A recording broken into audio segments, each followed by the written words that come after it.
மாதவி லதா யார் இவங்க? உலகில மிக உயரமான ஒரு பாலமான செனாப் பாலத்துக்கும் இவங்களுக்கும் என்ன ஒரு சம்பந்தம் அப்படிங்கறத பாக்கலாங்க.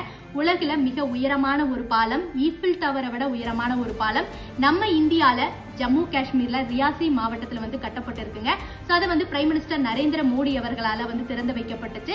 இதுல முக்கியமான ஒரு பங்கு வகிச்சவங்க மாதவி லதா அவர். இந்த பாலம் கட்டணும் அப்படிங்கிற திட்டம் வாஜ்பாய் அவர்கள் பிரைம் மினிஸ்டரா இருக்கும் பொழுதே கொண்டு வரப்பட்டுச்சுங்க. அதன் பிறகு ஒரு சில உறுதித்தன்மை காரணமாக இந்த திட்டம் அப்படியே நிறுத்தி வைக்கப்பட்டுச்சு. பிறகு 2004 மாதவி லதா அவர்களும் அவரோட குழுக்களும் உள்ள வர்றாங்க. இவங்க யாரு அப்படின்னு பாத்தீங்கன்னா பாறை சார்ந்தும் புவி சார்ந்தும் அந்த தொழில்நுட்பத்துல நிபுணரா இருக்கிறாங்க.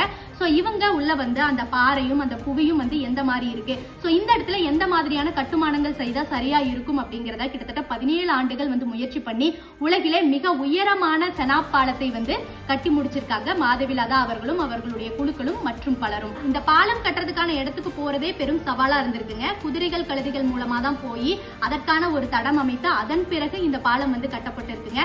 பூகம்பம் வந்தாலும் வெடிகுண்டு தாக்கினாலும் கடும் காற்று அடித்தாலும் மேக்சிமம் இந்த பாலம் தாங்கக்கூடிய அளவுக்கு கட்டப்பட்டது. இதை திறந்து வைத்த பிரைம் மினிஸ்டர் நரேந்திர மோடி அவர்கள் இந்திய தேசிய கொடியை கையில பிடிச்ச வண்ணம் அதுல நடந்து போனாருங்க. இது உலக நாடுகள் கிட்ட இந்திய மக்களும் இந்திய தொழில்நுட்பம் மேலும் மேலும் உயர்ந்த நிலைக்கு போயிட்டே இருக்கு அப்படிங்கறத காட்டிய ஒரு செயலா இருந்துச்சுங்க.